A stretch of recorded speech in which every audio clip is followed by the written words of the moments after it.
식사 잘 하셨습니까?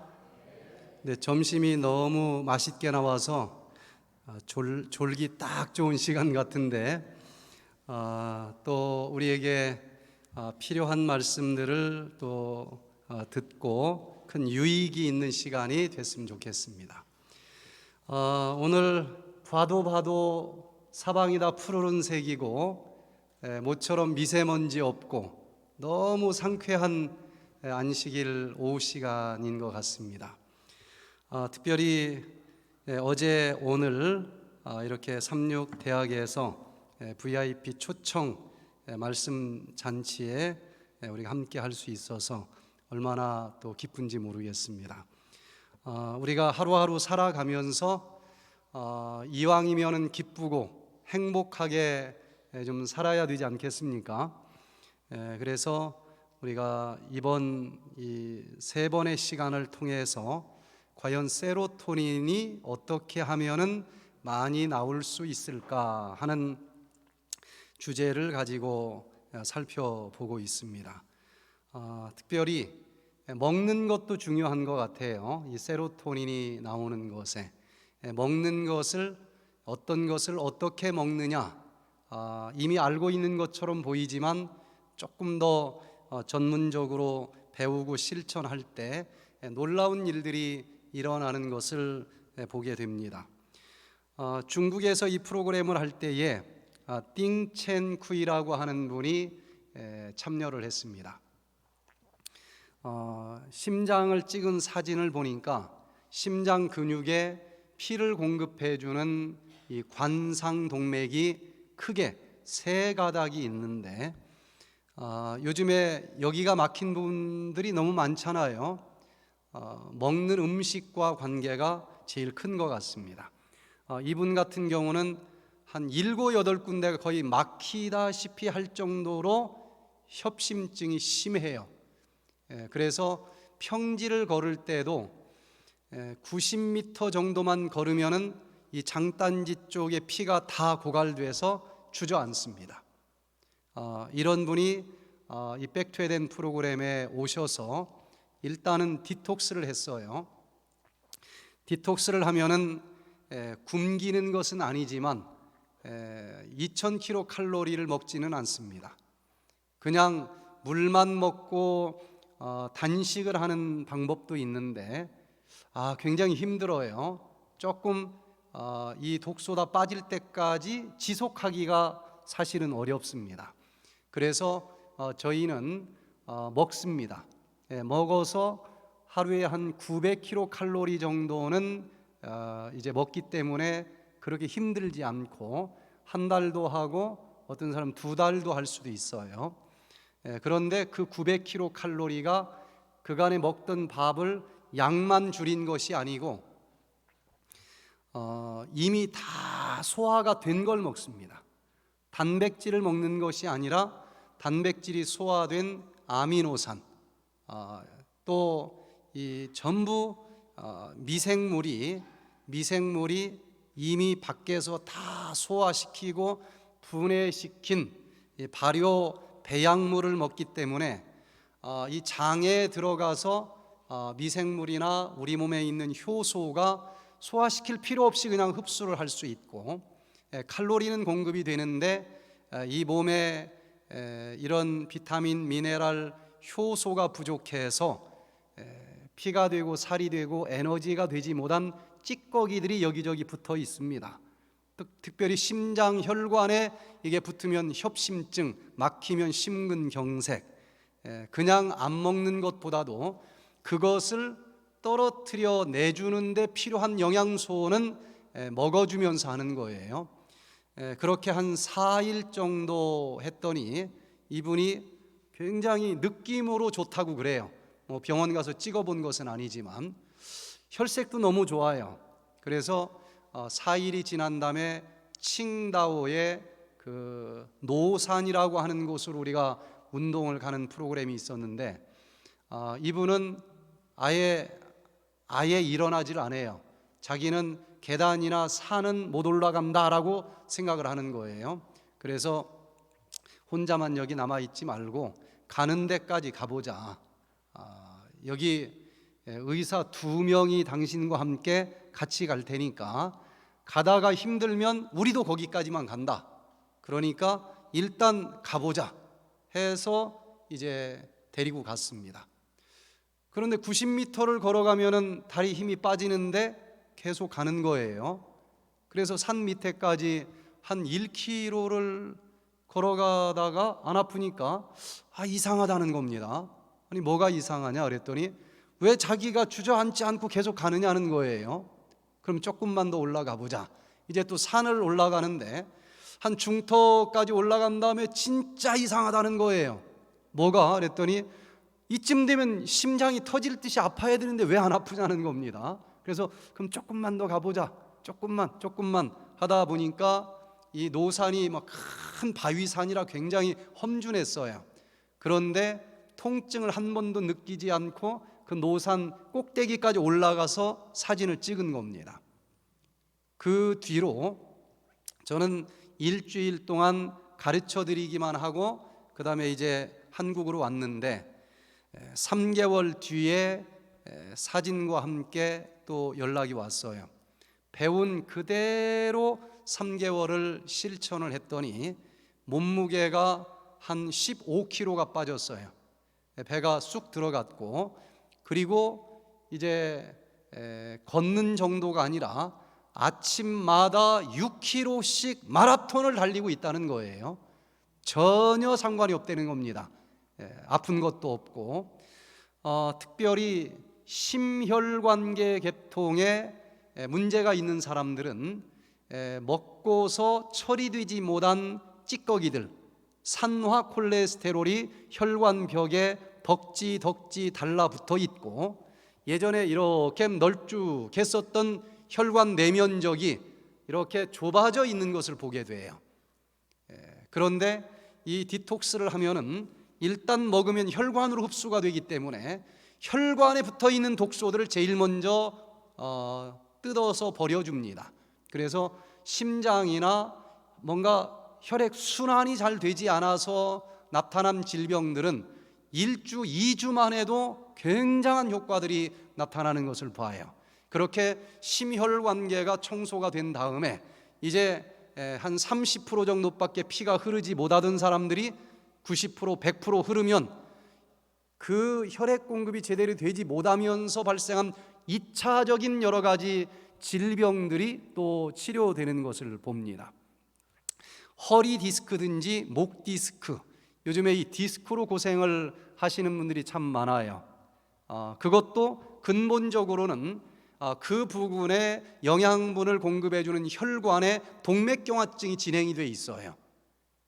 산화 콜레스테롤이 달라붙어서 예전에 100% 영양분을 공급해 줄 때는 이 디스크의 목적은 부드러운 물렁뼈여야만 됩니다. 이렇게 숙이면 뒤로 부드럽게 나와주고 일어서면 부드럽게 자기 자리로 돌아가는 이런 완충 역할을 해주는 것이 생명인데, 이 영양분이 50%, 40%, 30%밖에 혈관이 이렇게 좁아지면서 공급을 못 해준다. 그러면은 얘가 시들시들해지고 탄력이 떨어지고 이제 뒤로 빠져나온 다음에 자기 자리로 들어가지를 못해요. 그러면서 거기에 흐르는 신경을 누를 때에 통증이 밀려옵니다. 그런데 병원에 가서 칼을 댄다. 그렇게 생긴 원인이 분명히 먹는 것, 운동하는 것, 스트레스, 습관 속에 들어있는데 그거는 놔두고 신경 닿는데 잘라내면 통증이 없어질 것 아니냐? 재발이 됩니다. 그래서 이 디스크 쪽으로 칼을 댄 다음에 그러면 그냥 통증이 없어질 거라고 생각하고 하는데 평생 고생을 하는 사람들이 굉장히 많아요. 그러면 그냥 통증 참으면서 사는 것인가? 그게 아니고 이 디톡스는 한마디로 얘기하면 칼을 대지 않은 수술요법과 같습니다. 칼을 대지 않고 남아도는 찌꺼기들만 다 긁어서 뜯어 태워주는 거예요. 그래서 특별히 혈관계통에 붙은 찌꺼기는 생각보다 한 달 내로 거의 다 청소가 되는 것을 봐요. 그래서 디스크로 질질 다리를 끌고 겨들어 온 사람들이 한 달 만에 비룡폭포까지 올라갔다 내려갔다 하면서 치료된 주인공들이 굉장히 많습니다.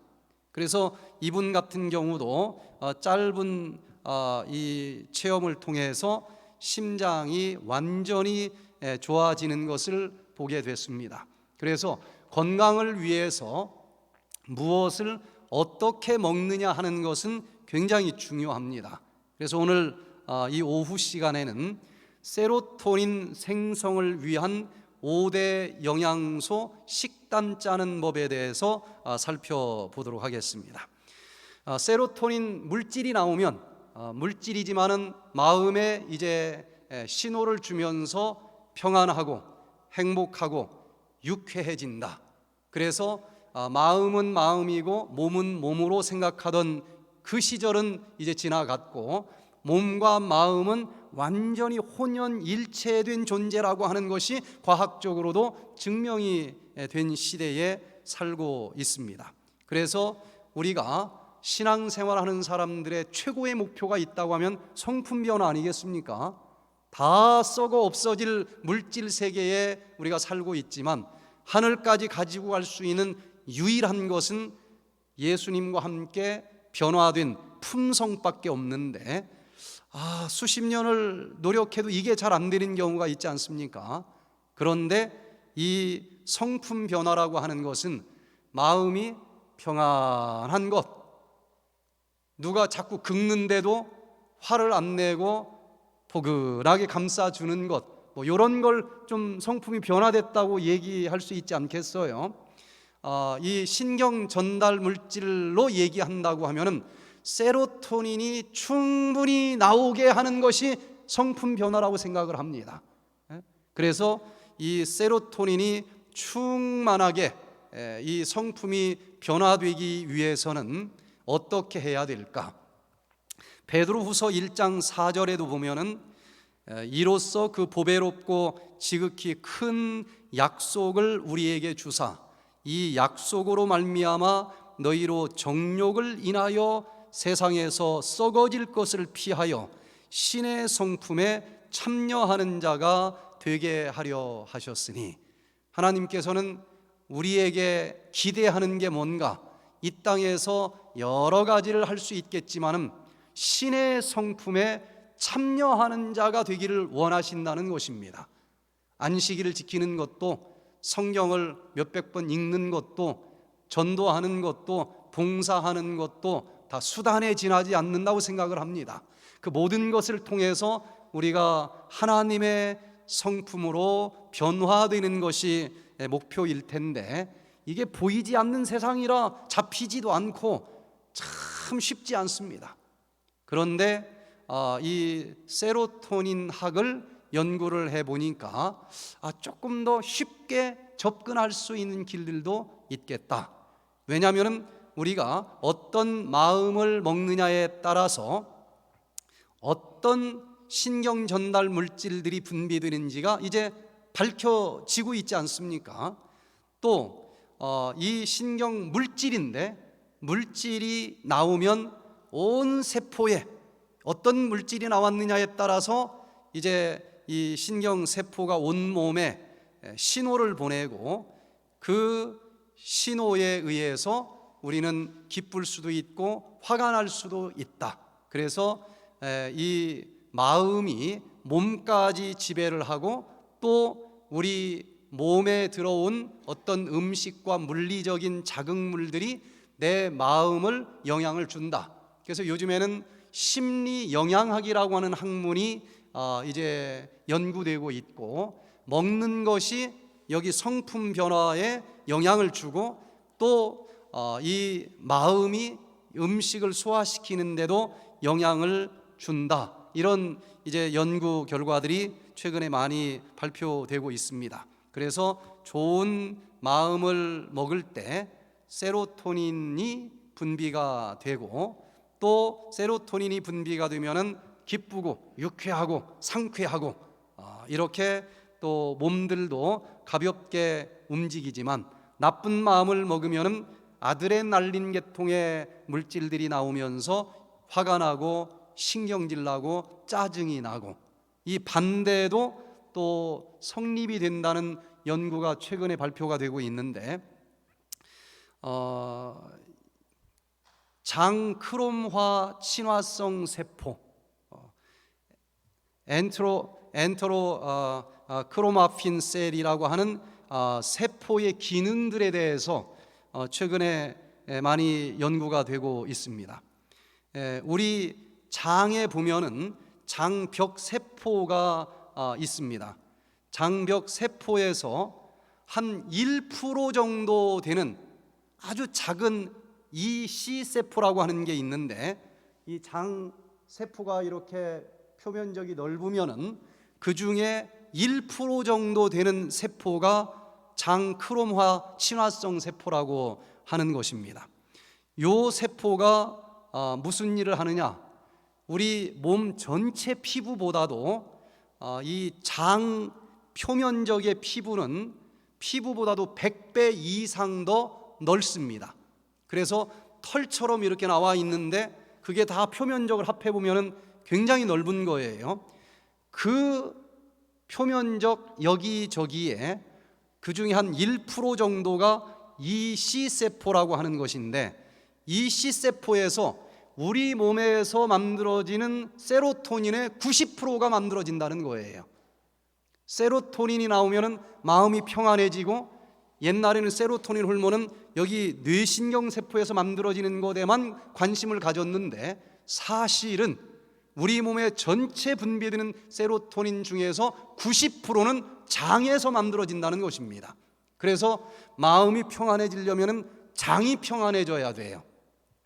그래서 이 EC세포가 무슨 일을 하는지 여기 셀지에 이 세포 생리학 저널인 셀지에 최근에 발표된 2017년도에 발표된 연구 결과를 보니까요, 이렇게 육모처럼 나온 그 장벽 세포 중에 한 1% 정도를 차지하고 있는 그 EC세포가 있는데, EC세포가 무슨 일을 하는 것으로 지금 밝혀졌는가 하면요, 우리가 음식을 먹었잖아요. 음식을 먹으면은 장 속에 살고 있는 미생물이 얘들을 또 분해시키지 않겠어요? 그런데 어떤 음식을 먹었느냐에 따라서 좋은 유익균이 먹을 수도 있고 나쁜 유해균이 먹을 수도 있습니다. 그러면 그 나온 부산물이 달라지겠죠. 예를 들어서 음식을 서너 번만 씹고 삼켰다든지 고기만 먹었다든지, 그러면은 그런 쪽의 음식은 부패균이 좋아해요. 그래서 부패균이 그걸 먹으니까 그 부산물이 여러 가지 부패된 독소들이 나온다는 거예요. 그런데 그 독소들을 이렇게 받아들일 수 있는 문이 EC세포에서 발견이 됐다는 거예요. 이게 바로 2017년도에 밝혀진, 이쪽 세계에서는 굉장히 중요한 연구 결과라고 그러는데, 그래서 먹은 것이 어떤 균에 의해서 분해되고 분해된 독소나 부산물을 EC세포가 딱 받아들이는 수용체가 발견이 됐고, 그 수용체가 자극이 가면은 이제 EC세포에서 특별히 여기 미주신경을 통해서 장까지 연결된 그 신경회로를 통해서 아드레날린과 같은 것을 이 EC세포에 보내요. 그래서 보내주는 것도 발견됐고, EC세포가 여기 뇌에서 내려온 신경의 신호를 받아들이는 리셉터도 지금 구체적으로 확인이 됐고, 또 반대로 우리가 먹은 음식이 미생물에 의해서 분해되면은 미생물이 직접 신호를 보내는 경우도 있고, 미생물이 분해시킨 그 독소, 그 물질이 또 EC세포에 신호를 보내면 그걸 EC세포가 받아들이는 수용체가 발견이 됐고, 그럼 막 떨리면서 자극을 보내는 거예요. 그 자극에 의해서 EC세포가 세로토닌을 만드는 곳이니까 세로토닌이 막 활성화가 된다는 겁니다. 그러면 이 세로토닌을 뇌에서부터 내려온 그 신경 끝부분에 세로토닌을 받아들이는 수용체가 발견이 됐어요. 그래서 이 생리학적으로 뇌신경에서 장까지 신호를 보내는 루트도 완벽하게 규명이 됐고, 또 우리가 먹은 음식에 의해서 거기서 만들어진 부산물이 뇌신경 세포로 신호를 보내는 길도 세포 분자생물학적인 차원에서 증명된 연구 결과다라고 얘기를 합니다. 그래서 우리가 어떤 것을 먹느냐에 따라서 그 신호가 뇌세포로 전달이 되면서 짜증이 날 수도 있고 세로토닌이 나와서 기쁠 수도 있고, 또 뇌에서 내가 어떤 마음을 먹느냐에 따라서 소화가 안 될 수도 있고 소화가 잘 될 수도 있고, 그래서 이것을 뇌와 이 장이 완전히 고속도로와 같은 축으로 연결되어 있다. 이렇게 지금 혈관이 발견된 것 못지않게 장뇌 연결 축이 지금 발견이 되면서 마음이 이 음식 먹는 것에 영향을 주고, 어떤 음식을 먹느냐가 우리의 성격, 품성을 형성하는 데도 영향을 준다라고 밝혀지고 있는 것입니다. 그래서 우리가 오전에 살펴본 것처럼 여러 가지 이 뇌신경 전달 물질들을 잘 중간에서 조절해주는 세로토닌 호르몬이 성품 변화에 있어서는 가장 중요하다. 사실은 우리가 엔돌핀을 좀 오해하고 있는 경우가 많습니다. 아주 기쁘고 행복하면 뭐가 나오는 걸로 지금 알고 있어요? 엔돌핀이 나오는 걸로 알고 있는데 이건 굉장한 오해라는 거예요. 엔돌핀은 도파민과 비슷한 이 계통인데, 엔돌핀이 나오면 가장 큰 목적은 통증을 느끼지 못하도록 해주는 것입니다. 뇌에서 나오는 몰핀이에요. 가장 엔돌핀이 많이 나오는 순간이 언제인가? 기쁠 때 많이 나오는 것이 아니고 아기 날 때 가장 많이 나온다는 것입니다. 아기 날 때 막 생쌀이 막 살이 찢어지니 얼마나 고통스럽겠어요. 이때 엔돌핀, 뇌 내에서 나오는 몰핀이라는 것입니다. 우리 병원에서 맞는 몰핀보다도 200배 이상 강력한 진통 효과가 나오는 거예요. 그래서 아기를 낳으면서 막 살이 찢어지는데도 그 통증을 견딜 수 있도록 그때 가장 많이 나와요. 팔이 전쟁터에서 부러졌을 때도 엔돌핀이 막 나와가지고 그 순간은 아픈지도 모르게 만들어주고, 특별히 마라톤을 할 때도 가장 힘든 마의 코스를 넘어갈 때 그때 엔돌핀이 가장 많이 쏟아져요. 그래서 피곤한 걸 모르게 뛰게 합니다. 그러면 마약을, 몰핀이라고 하는 마약을 먹은 것처럼 발이 땅에 닿는지 안 닿는지도 모르고 중독이 되는 거예요. 그래서 운동선수들이 그 맛을 한번 보면은 그렇게 힘든 코스까지 달리기를 원해요. 그게 중독이 된 것입니다. 몸에는 해로운 수준까지 운동을 하고 있는 거예요. 그래서 엔돌핀과 도파민은 이 중간에 너무 많이 나오면 그만 나와라 하고 막아주는 축이 없습니다. 세로토닌은 뇌에서 만들어져서 쫙 분비가 되는데 저쪽에서 전달이 돼가지고 받아들이면 마음이 평안한 거예요. 그런데 너무 많이 지금 세로토닌이 나가고 있다? 그러면은 세로토닌 뇌신경회로에서만 발견되는 것이 있는데 중간에서 다시 뒤돌아가는 길이 하나가 더 있어요. 너무 과도하게 나가면은 나가다가 뒤로 도로 돌아가 버립니다. 그래서 일정하게 너무 지나치지 않게 조절해주는 이 호르몬인데, 이 도파민이나 엔돌핀은 나가는 길만 있어서 나가면 기뻐요. 기쁘면 더 기쁘고 싶어, 더 하고 싶어, 중독이 된다는 거예요. 그래서 어느 한쪽으로 너무 치우치지 않게 일정하게 유지해 주는 것이 바로 세로토닌이고, 어쩌면 우리 신앙인들이 그렇게 바라는 것은 엔돌핀이 아닙니다. 도파민이 아니에요. 도파민은 쾌락, 기쁨보다는 굉장히 막 흥분할 정도의 기쁨을 만들어 주는데, 도파민이 너무 많이 나오면 정신분열증 환자가 됩니다. 정신분열증 뭐 기쁘겠죠, 자기는. 그러나 그런 행복을 우리가 찾는 것은 아닐 거예요. 너무 기쁘면 불안합니다. 이거 언제 잃어버릴까?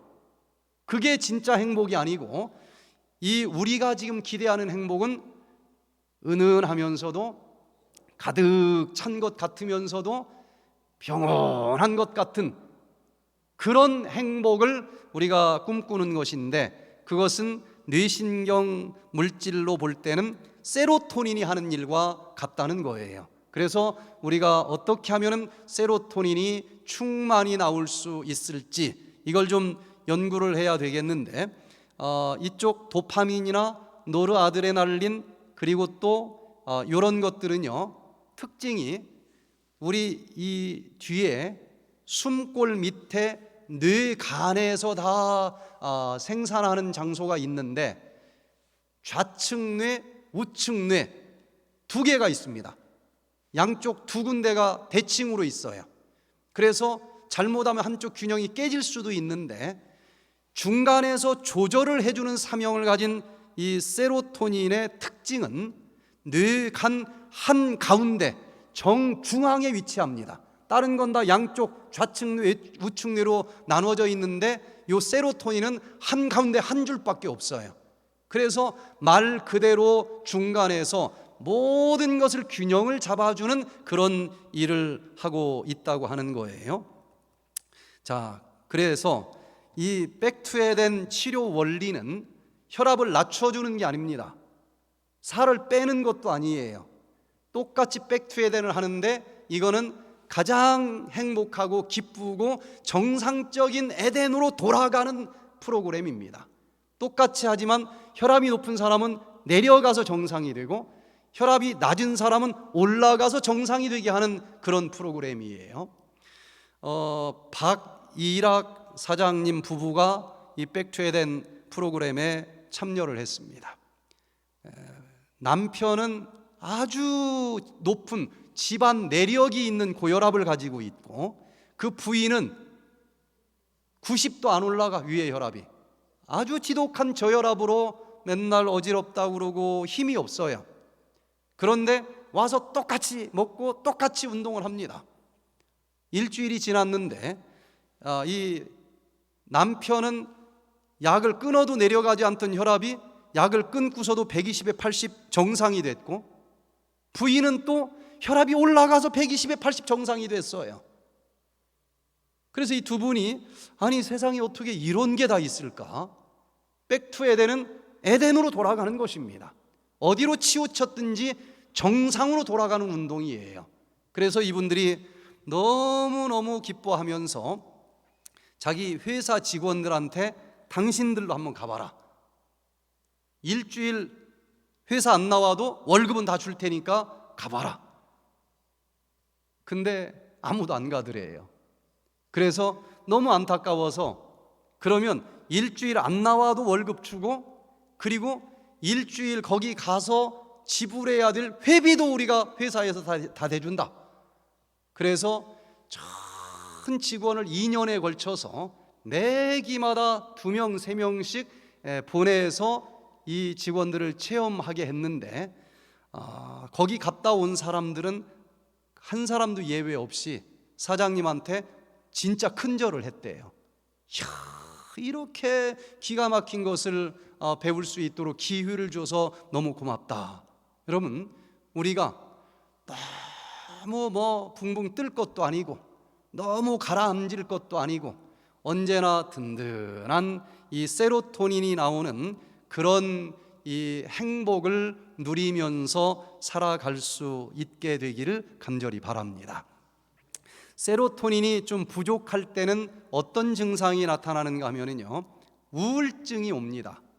우울증 환자들은 그래서 이 세로토닌이 증가되는 약을 주로 처방을 해줘요.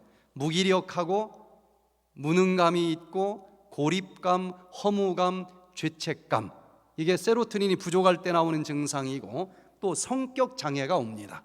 사회적으로 문화적으로 뭔가 좀 일탈된 행동을 막 하는 거예요.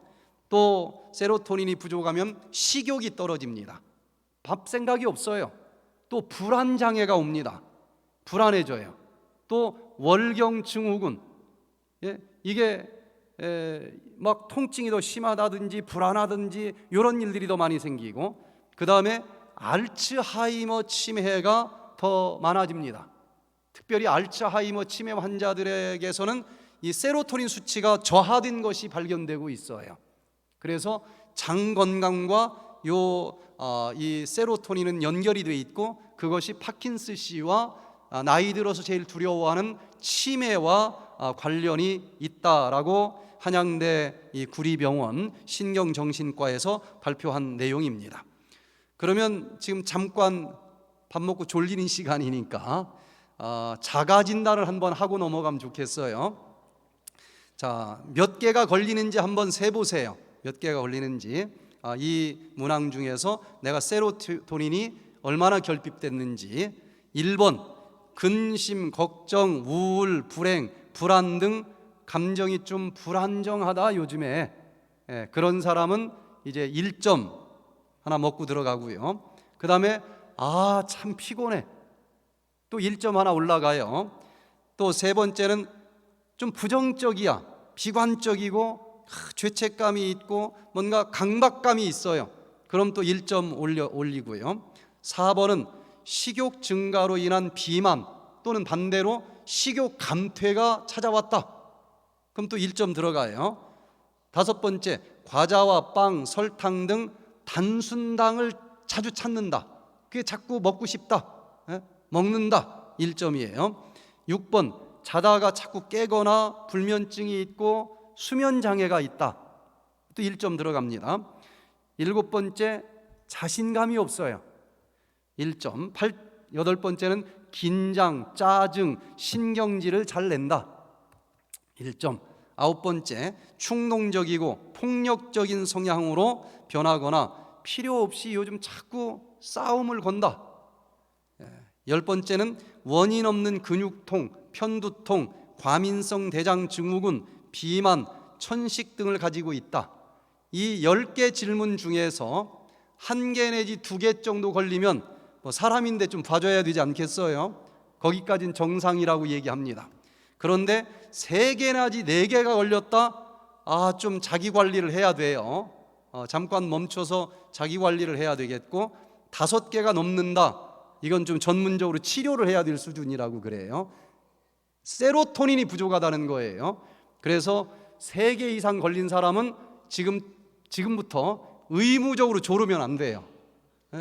들어야 돼. 눈을 뜨고 들어야 돼요.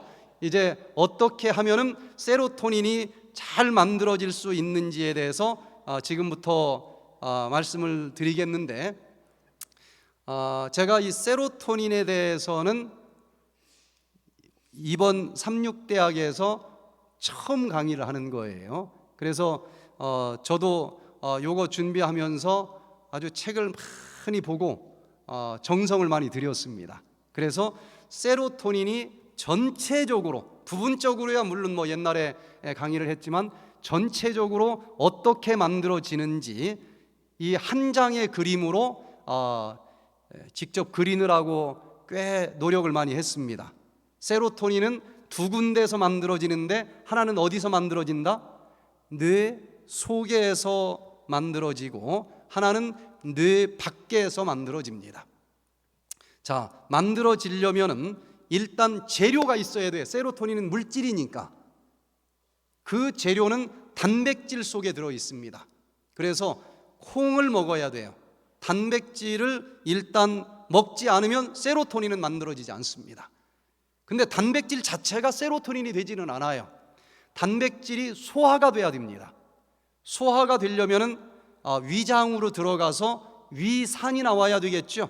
위산이 나오는데 그때 저절로 얘가 소화가 되는 것이 아니라 비타민 B1과 비타민 B6가 있어야 돼요. 그래서 세로토닌에 대해서 부분적으로 공부를 하면은 세로토닌 나오는데 큰 도움이 안 됩니다. 아주 종합 예술판이라고 얘기할 수가 있겠어요. 그래서 아무리 콩을 먹어도 비타민 B1이 부족하면은 안 만들어져. 비타민 B1은 어디에 많이 들어 있어요? 현미밥 껍질 속에 들어 있습니다. 백미를 먹으면 또 잘 안 만들어져요. 비타민 B6는 어디에 많이 들어 있어요? 바나나나 여러 가지 또 이 통밀 이런 데 많이 들어 있습니다. 자, 이것의 도움을 받으면 이게 단백질이 소화가 돼서 그 많은 아미노산들이 이제 나오는데, 다른 것보다 그 중에 트립토판 아미노산이 세로토닌을 만드는 원재료가 됩니다. 그래서 다른 거 아무리 많이 해도 단백질 먹지 않고 트립토판이 부족하면 재료가 없으니까 안 만들어지는 거예요. 이 트립토판을 재료로 해서 이 장에 아까 얘기한 이 C세포에서 이 트립토판을 재료로 해서 세로토닌으로 만들어내는데, 우리 몸 전체에서 존재하는 세로토닌 중에서 몇 프로가 여기서 만들어진다고 그랬어요? 90%가 만들어집니다. 자, 그 다음에 여기 위장에서 이제 소화 흡수된 트립토판이 장으로 가기도 하지만 일부는 뇌세포로 들어갑니다. 그런데 문제가 있어요. 이 뇌세포 들어갈 때는 뇌 관문이 있어서 아무거나 들여보내지를 않습니다. 여기가 아주 센터이기 때문에. 그래서 웬만한 건 다 못 들어가게 퇴짜를 와요. 그래서 아무리 트립토판이라고 해도 못 들어갑니다. 여기를 들어갈 때는 포도당이라고 하는 친구가 같이 동행해줘야만 들어가요. 그래서 무조건 굶기만 하면서 단식을 한다? 세로토닌이 안 만들어질 수도 있습니다. 그래서 우리는 최소한의 이때 필요한 포도당은 먹으면서 하는 거예요. 꼭 포도당이 이 트립토판을 팔짱 끼고 들어가야만 뇌세포로 들어가는 것으로 밝혀졌습니다. 그래서 이제 뇌세포로 들어갔어요, 트립토판이. 그러면은 이 트립토판이 뇌세포에서 어떻게 세로토닌으로 만들어지는가 하고 보니까 아주 중요한 내용이 있는데, 이 속에서 재료가 있어도 세로토닌 호르몬 만들어주는 시스템이 불이 켜져야 돼요. 스위치가 켜져야 됩니다. 이 스위치를 켜주는 것이 바로 햇볕이라고 하는 사실이 밝혀졌어요. 그래서 어두운 지하실에서 사는 사람들은 세로토닌이 안 만들어져요. 콩 아무리 많이 먹어도. 그래서 우울증 환자들은 어두운 지하실에 있는 경우가 많습니다. 그래서 이 햇볕이 요 스위치를 켜줘야 된다. 이것을 자극인자라고 그랬는데, 이 자극인자와 함께 이 재료가 덜커덩 하면서 잘 세로토닌으로 빚어지려면은 어제 배운 3대 리듬 운동이 있어야 된다는 것입니다. 3대 리듬 운동만 해서 되는 건 아니죠. 근데 이게 없이는 또 안 되는데, 어제 십기 운동, 호흡 운동, 걷기 운동으로 아주 규칙적으로 이 세로토닌 공장에 리듬을 딱 보내주면서 자극을 하면은 햇볕과 함께 요 세로토닌이 잘 만들어질 수 있도록 북돋아 준다는 거예요. 요건 어제 얘기했으니까 이제 넘어가고, 요 문제가 된 그 다음에 뭐가 있어야 되느냐 하면은 비타민 B, B3, B9 이런 비타민도 있어야 되고 칼슘과 철분이 있어야 됩니다. 여기 중에서 하나만 부족해도 이게 좀 잘 안 만들어지는 거예요. 이것의 도움으로 5-HTP가 만들어집니다. 바로 이 세로토닌이 만들어지기 전 단계 물질로 하나 변환이 되는 거예요. 그리고 이제 5-HTP에서 비타민 B6, 그 다음에 비타민 C, 그리고 아연, 마그네슘, 굉장히 많은 것이 필요해요. 이런 비타민과 미네랄이 또 도와줘야만 됩니다. 도와주면은 드디어 5-HTP라고 하는 것이 드디어 세로토닌으로 만들어지는 거예요. 세로토닌으로 만들어지면은 나는 마음이 기쁘고 행복한 게 느껴지는 겁니다. 자, 그래서 이 세로토닌이 이렇게 낮에 햇볕을 보면서 만들어지는데, 이것이 뇌신경 줄기를 타고 뇌 전체에 갖다 뿌려줍니다. 그러면 뇌신경에서 오장육부를 다 모든 우리 몸을 이제 신호를 보내니까 거기서 다 이제 북돋워 주는 일들이 벌어지면서 몸과 마음이 상쾌하고 가벼워지게 돼 있어요. 그러면서 다 사용이 됐다. 일이 끝나면 분해가 됩니다. 그 다음에 또 하나 중요한 것은 이때 낮에 햇볕을 보면서 만들어진 세로토닌이 뇌 뒤에 있는 뇌 간에 있는 송과체로 일부가 들어갑니다. 송과체로 이 세로토닌이 들어가면은 이것이 밤에 해가 딱 지면서 멜라토닌으로 변환이 되는 거예요. 그래서 세로토닌이 만들어지지 않은 사람은 멜라토닌은 만들어지지 않습니다.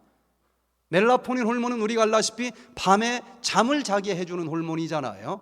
그래서 불면증을 치료하려면 낮에 햇볕을 보면서 세로토닌이 일단 만들어져야만 됩니다.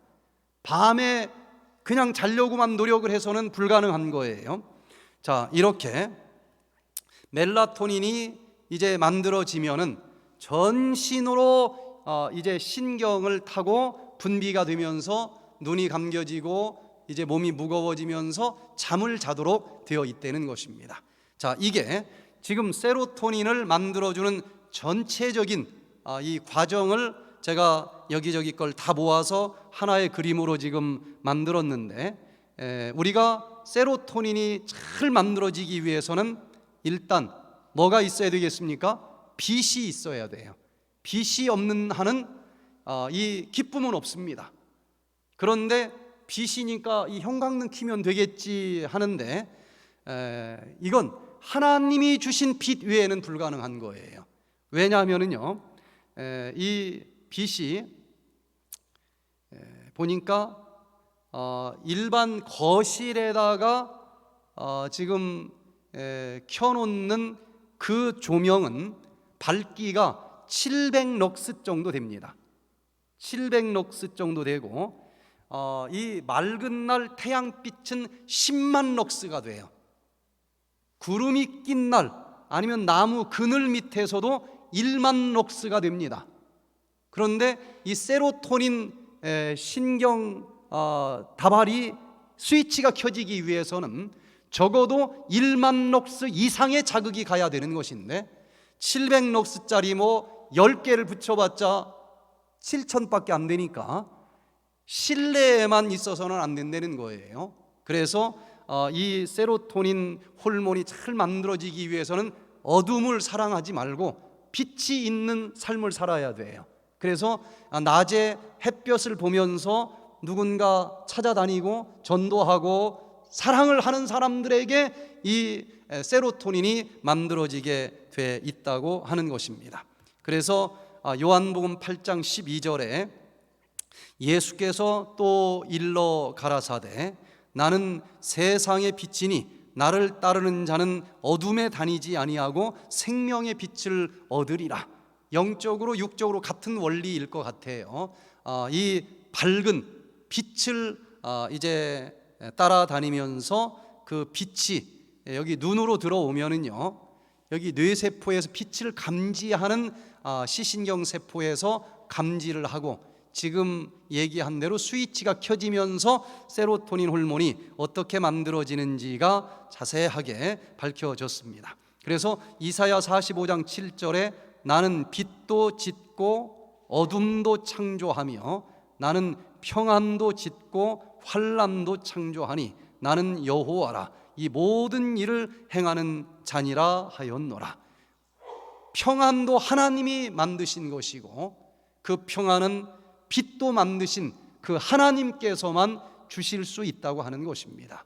그래서 진정한 평안을 누리기를 원하시면은 이 빛이 되시는 하나님을 쳐다보면서 살아가는 삶을 사시기를 바랍니다. 그리고 이제 어제 이야기한 것처럼 3대 운동, 십기 운동, 호흡 운동, 걷기 운동, 이건 기본이에요. 말씀을 깊이 하나님의 은혜를 바라보면서 명상하고, 그리고 또 깊은 영적인 호흡, 기도 생활을 하고, 그리고 걷기 운동, 많은 사람들에게 다니면서 사랑을 나눠주는 삶을 사는데 이 세로토닌이 만들어지기 위한 영양소를 먹지 않으면 다 소용이 없는 거예요. 그래서 여기서 중요한 것, 몇 가지를 좀 정리를 해보면요, 세로토닌이 만들어지기 위해서는 첫 번째, 단백질을 먹어야만 됩니다. 단백질이 부족하면 안 돼요. 두 번째, 단백질뿐만 아니라 요 트립토판이 뇌신경세포로 들어가기 위해서는 포도당이 있어야 돼. 탄수화물도 먹어야만 됩니다. 또 세 번째는요, 이제 이 뇌신경세포가 건강해야, 이게 공장이 건강해야 잘 만들어지지 않겠습니까? 그런데 뇌세포의 거의 60% 이상은 필수 지방산으로 만들어졌어요. 뇌신경세포 자체가 부실하면 공장이 부실한데 만들어지지 않을 것 아니겠습니까? 바로 필수 지방산을 먹어야 돼요. 좋은 지방을 먹지 않으면 뇌 건강은 기대할 수가 없습니다. 그래서 이 DHA라고 하는 것이 신경 호르몬 전달을 촉진해주는 중요한 일을 하는데, DHA라고 하는 것은 필수 아미노산 중에서도 오메가3 지방을 먹으면 얘가 DHA로 바뀌고, 이게 없으면 이 신경 호르몬이 만들어져도 제대로 전달이 안 되는 거예요. 그래서 우리가 이 세로토닌이 제대로 만들어지면서 활성화가 되기를 원하면은 세 번째는 뭐도 먹어야 되겠어요? 좋은 지방질을 꼭 먹어야만 됩니다. 또 네 번째는요, 모든 과정마다 하나씩 모양을 바꿔줄 때 꼭 필요한 게 뭡니까? 여러 비타민이 필요해요. 비타민도 있어야 됩니다. 그리고 또 거기서 빼놓을 수 없는 미네랄이 있어야만 됩니다. 그래서 정말 건강하고 행복하기 위해서는 음식을 잘 먹어야 되는데 5대 영양소를 하나도 빠지지 않고 균형지게 먹어야 된다고 하는 거예요. 그래서 그냥 채식하면 안 됩니다. 5대 영양소를 먹어줘야만 돼요. 그래서 지금부터 정말 건강하고 행복하게 살기 위해서 세로토닌이 잘 만들어지도록 해줘야 되는데, 세로토닌 생성을 위한 5대 영양소 식단 짜는 법에 대해서 살펴보도록 하겠습니다.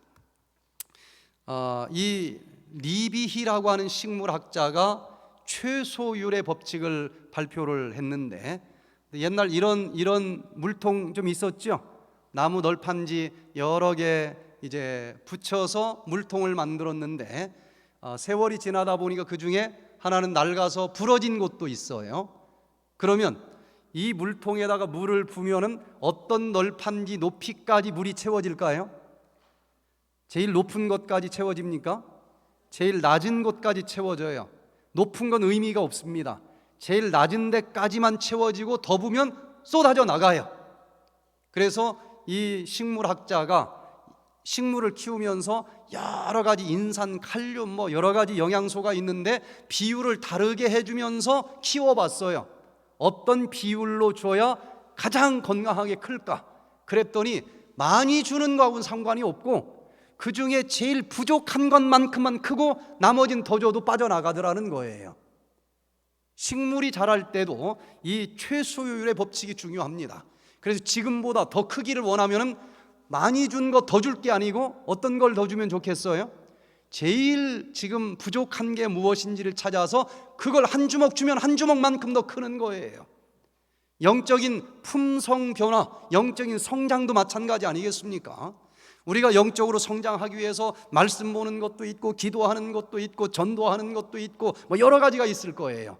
그런데 많은 사람들은 내가 제일 부족한 걸 바라보기보다는 제일 잘하는 것만 바라보지 않습니까? 내가 그래도 헌금은 이 교회에서 제일 많이 해. 그거 아무리 자랑해도 잘하는 데는 상관이 없습니다. 그래, 그건 잘하는데. 그런데 나한테 제일 부족한 것 그 하나가 뭘까? 이걸 찾아서 하나님, 다른 건 괜찮은 것 같은데 저는 이게 잘 안 됩니다. 금식하면서 씨름하면서 이것이 되게 해 주시옵소서. 자기에게 제일 부족한 것을 깨닫고 이거 하나만큼은 좀 고쳐 주시옵소서. 다른 걸 다 할 수는 없어도 그거 하나만 이렇게 집중적으로 몇 년이 돼도 이거는 이루어 주시기를 기도합니다 하면 그거 안 고쳐지겠습니까? 그 가장 낮은 것이 하나 고쳐지면 그거 고쳐진 것만큼 우리가 영적으로 성장하는 것을 보게 됩니다. 그러면 우리는 잘하는 걸 쳐다볼 필요가 없어요. 잘하는 것만 쳐다보면 교만해지게 돼 있지만은 제일 부족한 것만 쳐다보면서 그걸 놓고 씨름을 하는 사람들은 겸손할 수밖에 없고, 그리고 매번 성장하는 기쁨을 또 누릴 수가 있을 거예요.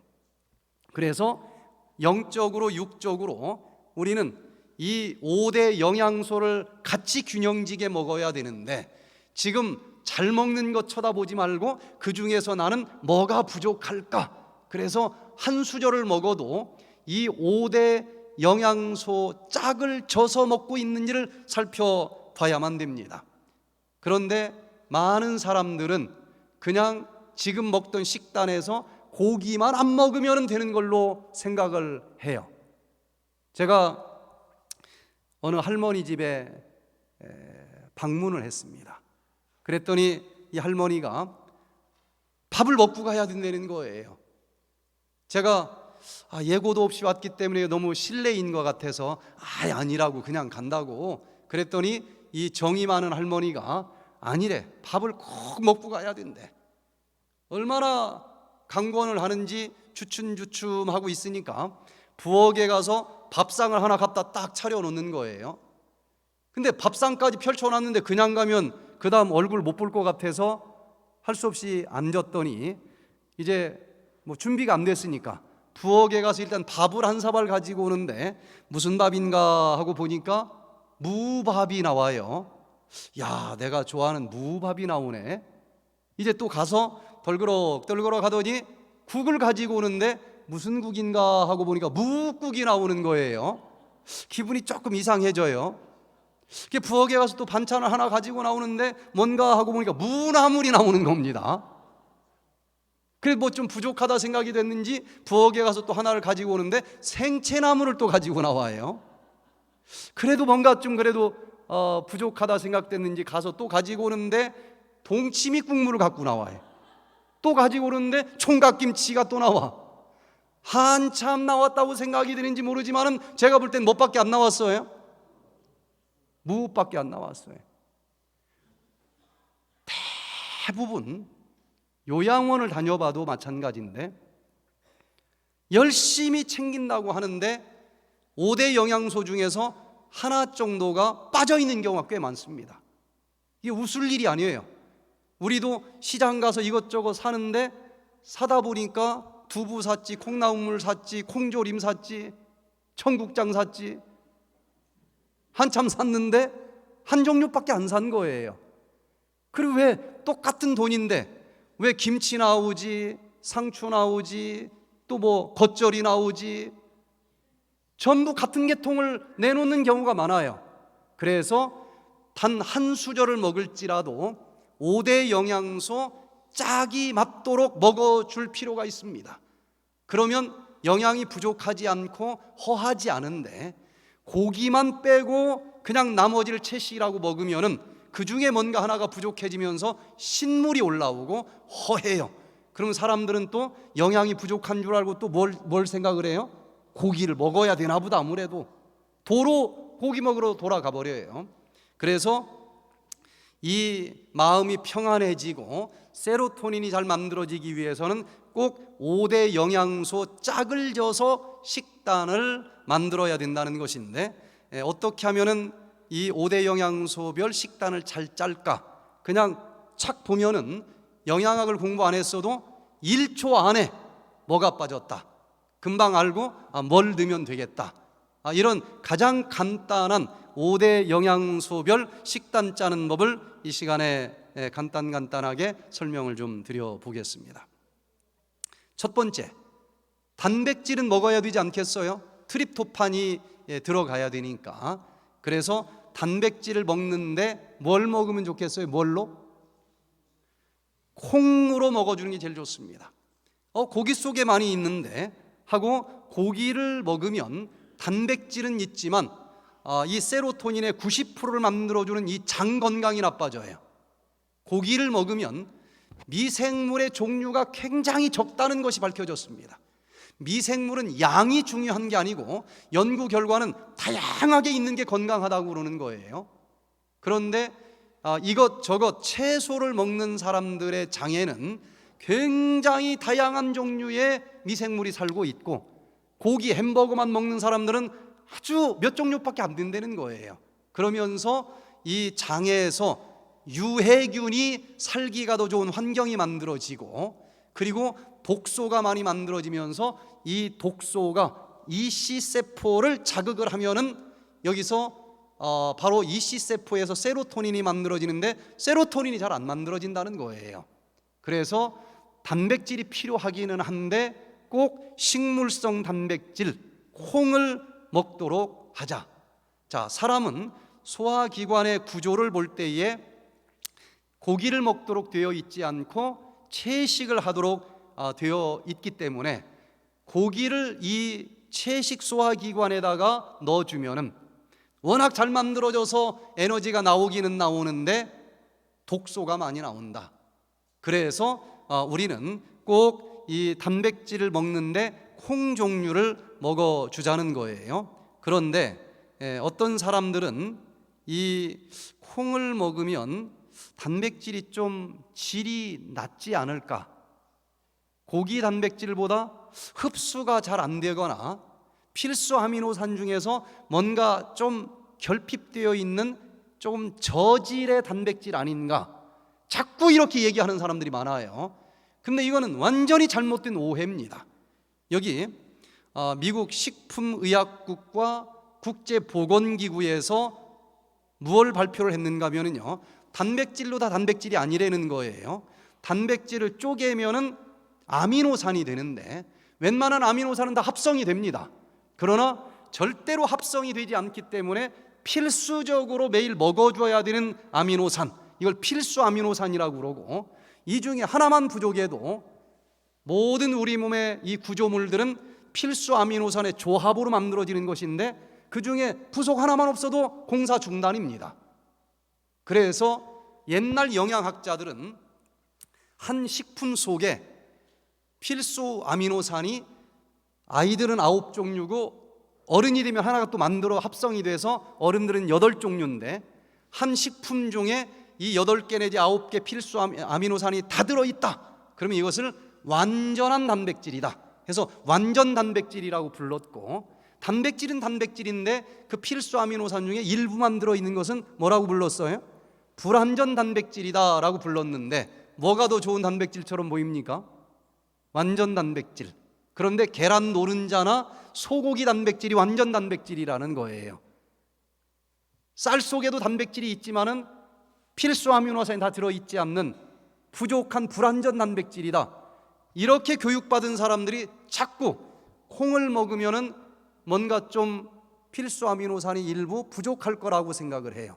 그래서 이제 이 미국 식품의약국에서 단백질이 다 단백질이 아니니까 단백질의 질을 좀 따지기 위해서 단백질 소화율 교정 아미노산 점수, 즉 단백질을 다 분석을 해서 소화가 얼마나 잘 되고 그리고 그 속에 필수 아미노산이 몇 프로가 들어있는지를 계산해서 얼만큼 완전 단백질인지 점수를 매겼어요.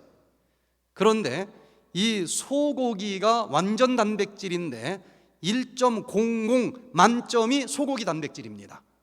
그런데 콩, 그 중에서도 대한민국의 제일 풍성한 대두콩은 소고기하고 질이 조금도 부족하지 않은 1.00 만점 등급의 완전 단백질입니다. 그리고 또 질은 똑같을지라도 소고기가 훨씬 단백질이 많지 않겠는가? 그것도 오해입니다. 소고기가 다 단백질은 아니죠. 소고기 중에 단백질은 21%밖에 되지 않습니다. 그런데 대두콩 속의 단백질은 35% 내지 41%가 돼요. 그러니까 질적으로나 양적으로 이 대두콩이 훨씬 완벽한 단백질이라고 하는 것을 고기 맛 들은 사람들이 자꾸 안 보는 거예요. 그래서 대한민국 사람들은 콩 종류 요리가 가득 차 있기 때문에 완전 채식을 해도 전혀 단백질 결핍을 염려할 이유가 없습니다. 그래서 여기 국제보건기구에서 성인들이 하루에 단백질을 얼만큼 먹어야 되는지, 전체 자기들이 섭취하는 칼로리 중에서 4.5 내지 5%만 먹으면 되는데, 다른 말로는 체중 1kg당 0.5g의 단백질만 매일 먹으면 충분하다라고 얘기를 합니다. 그래서 60kg 체중이 나가는 사람들은 30g만 먹으면 된다는 거예요. 30g이라고 하는 것은 한 끼에 불고기 반젓가락밖에 되지 않는 양입니다. 그러니까 고기를 안 먹으면 몰라도 가끔 한번 먹었다 그러면 단백질은 틀림없이 넘쳐요. 그래서 여기 이 소고기 중에 단백질이 그 중에 21%가 들어있고, 콩 속에 41%까지 들어있고, 쌀 속에도 단백질이 있을까요? 8%, 밀 속에 17%, 호박 속에 15%, 양배추 속에 22%. 그래서 그냥 먹고 싶은데 먹지 못하는 굶주리는 사람이 아닌 이상은, 먹고 싶으면 뭔가 땡기는 대로 먹는다고 하면은, 여기 1973년도 미국 하버드 대학 연구진에서는 굶어서 못 먹는 사람들이 아닌 이상은 단백질은 골고루 채식을 하는 사람들에게서는 절대로 부족하라고 해도 부족할 수가 없다는 거예요. 절대로 단백질 결핍은 없습니다. 그래서 저희가 힐링센터에서 이 모든 영양소를 검사를 하는데 보면은 지금까지 한국 사람과 미국 사람들은 아미노산이 결핍된 사람은 단 한 사람을 보지 못했어요. 전부 넘쳐서 문제이지 이게 결핍된 사람은 단 한 사람도 있지 않고, 왜 힘이 없느냐? 대부분 비타민, 미네랄, 효소가 부족해서 힘이 없는데, 지금 이상한 일들이 벌어져요. 채식을 해야 되겠다. 40년 동안 채식을 한 사람들이 많이 있는데, 이제 70년대쯤에서 막 채식 물결이 불었잖아요. 그래서 그때 채식을 하기 시작해서 그 중간에 뭐 먹다 죽은 귀신이 때깔로 좋대더라 뭐 그러면서 제삿날만 되면 고기 밀어넣고 하는데도 끝까지 안 먹고 40년을 견뎠는데, 이제 나이가 한 70 됐단 말이에요. 힘이 빠져요. 그러면은 고기를 안 먹어서 그런가? 첫 번째 이 생각을 해요. 제가 너무 많이 봤어요. 고기를 안 먹어서 그런가? 40년을 고기를 안 먹다가 힘이 빠지니까 이건 영양실조고 고기를 안 먹어서 그런가 보다 하고 뒤늦게 고기를 먹는데, 이러면 이날부터 이제 모든 몸이 무너지기 시작을 합니다. 검사를 해보면 아미노산은 절대로 부족한 게 하나도 없어요. 단백질은 절대로 부족하지 않습니다. 검사해보세요. 힘이 빠진 이유는 분명히 드러나는데 효소, 비타민, 미네랄이 우수수 부족해. 그러니까 채식을 했는데 고기만 뺀 채식을 한 거예요. 그래서 이 5대 영양소 식단 짜는 법이 얼마나 중요한지 모릅니다. 자, 그래서 단백질이 문제는 아니고 콩 종류만 골고루 돌아가면서 먹으면 가장 좋은 단백질을 먹을 수 있고, 트립토판은 그게 소화되면 나온다는 것입니다.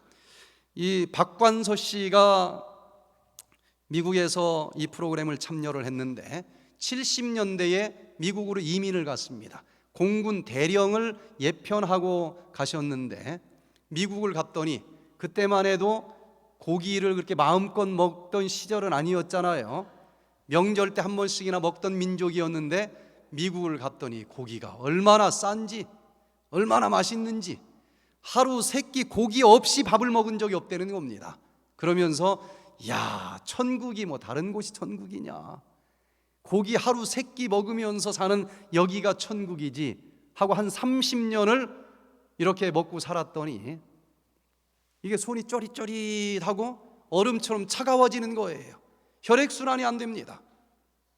그러더니 손끝이 새카매지면서 썩어 들어가는 병이 생겼어요. 발가락도. 이 병원 저 병원 왜 안 다녔겠습니까? 약이 없어요. 하다 안 되니까 이제 손목 발목을 자르자고 그러는 거예요, 병원에서. 깜짝 놀래가지고 도망 나왔습니다. 자기 나름대로 한국 사람이니까 뭐 아는 게 또 얼마나 많아. 민간요법을 막 했더니 이게 더 빨리 썩어 들어가요. 그러다가 할 수 없이 이거 자르고서라도 계속 썩어 들어가니까 이거 없이라도 살아야 되나 보다 하고 병원을 한 달 뒤에 다시 찾아가서 손을 딱 내밀고 이제 자르려고 하다가 갑자기 너무 아까워서 손을 또 뺐대요. 그래서 이거 아무래도 안 되겠는데 오늘은 제일 심한 요 새끼손가락 하나만 일단 자릅시다 해서 하나 자르고 붕대 감고 이제 나오다가 어느 가게를 지나가다 보니까 백투에덴 힐링 캠프 포스터가 붙어 있는 거예요. 그래서 그 날짜 한 15일 기다렸다가 딱 참석을 했는데 요 혈액순환과 고기 먹는 것이 얼마나 밀접하게 관계가 있는지 많은 논문들과 함께 이분이 듣고서는 이해가 됐어요. 내가 이거 막힐 수밖에 없도록 살아왔구나. 그러면 여기 시키는 대로 하면 소망이 있겠다. 그래서 이분이 한 5일 정도 열심히 이 프로그램을 했더니 손이 새카만 했는데 이게 볼고족족하고 혈색이 도는 거예요. 그러면서 발이 특수 신발까지 신고 다녔는데 안 아플 정도로 좋아졌다는 것입니다. 그러면서 이제는 발에 썩어 들어간 것도 없어지고 너무 좋아졌다. 그러면서 마지막 날 아직도 붕대를 감고 있는 이 새끼손가락을 펼치면서 내가 이 백투에덴을 보름만 먼저 알았어도 이거 안 잘라도 됐는데, 이렇게 아쉬워하는 사람들이 주변에 굉장히 많습니다. 그래서 이 우리에게 똑같은 성경을 가지고 있어도 영적인 건강에 대해서만 많이 알지 육적인 건강까지 같이 이해하는 사람들이 그렇게 많이 있는 것은 아닙니다.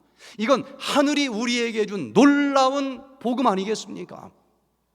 이 놀라운 복음을 나만 알고 있을 것이 아니라 전하시길 바랍니다.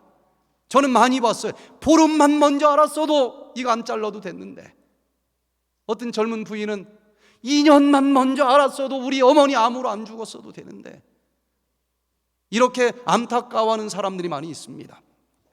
자, 두 번째, 탄수화물을 또 꼭 먹어야 되는데, 탄수화물은 뭘로 먹어주는 게 좋을까요? 하얀 밥을 먹어야 돼요? 아니면 현미밥을 먹어야 돼요? 탄수화물은 똑같은 탄수화물인데, 그런데 연구 결과는요, 세로토닌이 잘 만들어지려면 꼭 현미를 먹어야 된다는 거예요. 통미를 먹고. 왜 그런가? 현미나 통미를 먹으면 그 껍질 속에 섬유질이 들어있고, 얘가 소화되면 장에서 섬유질이 당을 끌고 있기 때문에 한꺼번에 피 속으로 흡수가 되도록 만들지 않습니다. 일정하게 밥 먹고 그 다음 밥 먹을 시간까지 섬유질 자체가 혈당을 조절을 해줘요. 그래서 항상 일정한 혈당이 흐릅니다. 그러나 아이스크림도 포도당이 있고 흰밥도 포도당이 있지만 이런 단순당을 먹으면 섬유질이 없기 때문에 먹으면 소장에서 한꺼번에 흡수가 돼요. 고혈당입니다.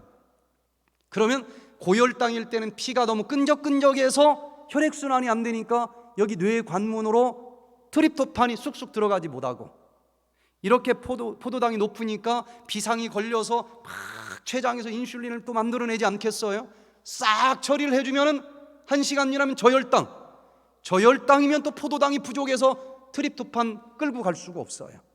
그래서 이 세로토닌이 뇌 관문으로 항상 일정하게 잘 들어가서 세로토닌이 잘 만들어지게 하려면은 무엇보다도 복합당을 먹어야 된다. 바로 통곡류를 먹어야 된다라고 이야기를 합니다. 그 다음에 또 우리가 세 번째 내용을 좀 보면은요, 세 번째 내용은 지방을 또 먹어줘야 되는데, 이 지방은 뭘로 먹어주는 게 좋습니까? 견과류를 먹어주는 게 좋아요. 왜? 고기 속에도 지방이 있는데, 고기 속에 있는 지방은 주로 포화지방입니다. 포화지방은 이 피를 끈적끈적하게 만들어주면서 뇌혈관 쪽으로 요 트립토판을 쑥쑥 들어가게 만들어주질 못해요. 그리고 뇌신경물질이나 이 뇌세포의 뉴런 대부분은 한 60% 이상이 지방으로 만들어져 있는데, 이 지방이 아까 얘기한 것처럼 필수 지방산으로 만들어져 있고, 이 필수 지방산은 대부분 불포화 지방산이에요. 그래서 고기 속에는 포화지방이 주로 들어있어서 뇌세포 재료하고는 별로 관계가 없고, 이 견과류 속에는 불포화지방이 주로 들어있기 때문에 뇌세포를 잘 만들어줍니다. 그래서 할머니들이 먹으면 치매가 잘 안 오고, 아이들이 먹으면 그 오메가3가 DHA를 만들면서 신경 전달 물질이 쫙쫙쫙쫙 흐르면서 머리가 잘 돌아간다는 거예요. IQ가 좋아진다는 것입니다. 그래서 이 지방은 꼭 동물성 지방으로 먹지 말고 식물성 지방으로 먹도록 하자. 그러면 이 뇌신경세포를 만들기 위해서 오메가3 지방산이 좋다는 얘기는 많이 들었는데, 그 오메가3 지방이 어디에 많이 들어 있습니까? 생선 속에 많이 들어 있지 않습니까? 그래서 요즘 많은 사람들이 함정에 빠지는데, 고기 해롭다는 얘기는 많이 들었어요. 그래서 고기는 먹지 말아야지. 그런데 생선 정도 괜찮지 않겠어요? 하고 생선을 먹습니다. 또 변명거리도 있어. 생선 속에 뭐가 많이 들어있어요? 오메가3가 많이 들어있지 않느냐. 치매 안 걸리려면 이걸 먹어야 돼. 떳떳하게 먹습니다. 그런데 예전에는 그 말이 맞았을는지는 모르지만, 이렇게 오염된 시대에는 이 생선이 보통 문제가 아닙니다. 왜냐하면 이 독극물들은, 중금속이나 환경호르몬이나 이런 독극물들은 축적성이 있고 확대성이 있습니다. 그래서 미국의 캘리포니아 네파 윗지역에 있는 클리어 레이크에서 검사한 결과를 보니까요, 그 물을 떠가지고 조사를 해보니까 DDD라고 하는 농약 성분이 검출이 됐어요. 0.02 ppm 정도. 그 주변에 밭에서 뿌린 게 흘러 들어갔겠죠. 그럼 이게 어느 정도냐? 호수물 1억 방울 중에 DDD 2방울 들어있는 정도입니다. 그 정도야 1억 방울 중에 2방울밖에 안 되는데, 괜찮을 수 있어요. 그런데 문제는 축적성입니다. 그 물속에 살고 있는 플랑크톤이 물을 1억 방울 빨아먹으면 그 중에 DDD가 몇 방울 들어온다는 거예요? 2방울 들어와요. 그런데 들어가면 안 나가, 축적이 돼요. 그래서 플랑크톤을 잡아서 검사를 해보니까 5ppm 정도로 축적이 됐습니다. 이렇게 이 플랑크톤이 힘들게 모아놓은 DDD를 피레미는 한 입에 딸콩 먹을 거 아니겠습니까? 그래서 피레미를 잡아보니까 이 먹이사슬 한 단계 넘어가면서 확대가 돼. 40 내지 300 ppm 정도 확대가 됩니다. 그런데 이 작은 물고기를 큰 물고기가 또 잡아먹으니까 우리 밥상에 올라오는 물고기는 최고 2500 ppm까지 농축된 농약이 들어있더라. 그래서 오염된 물보다도 오염된 물 속에서 헤엄치고 다니는 이 물고기가 더 독극물을 많이 가지고 있다고 하는 것인데, 몇 배나 더 많이 가지고 있다? 100만 배. 오염된 물보다도 그 속에서 빨아먹고 있는 이 물고기가 이런 축적성, 이 확대성의 원리로 100만 배나 더 농축된 독극물을 가지고 있다는 거예요. 그래서 많은 사람들이 옛날에는 이렇게 들녘에 나가서 그 개울물 받아서 밥을 해 먹었잖아요. 근데 요즘에도 그렇게 해 먹는 사람 있을까요? 절대로 안 해 먹죠. 벌써 눈으로 착 봐도 현미경 안 갖다 대도 옛날 물이 아니지 않습니까? 그래서 물은 꼭 병에 가지고 간 물로 밥을 해 먹는데, 그렇게 하는 이유는 건강을 챙기는 거예요. 근데 건강을 그렇게 챙기는 사람이 그날 그 개울에서 잡은 물고기로 매운탕은 끓여서 먹어. 근데 거꾸로 해야 돼요.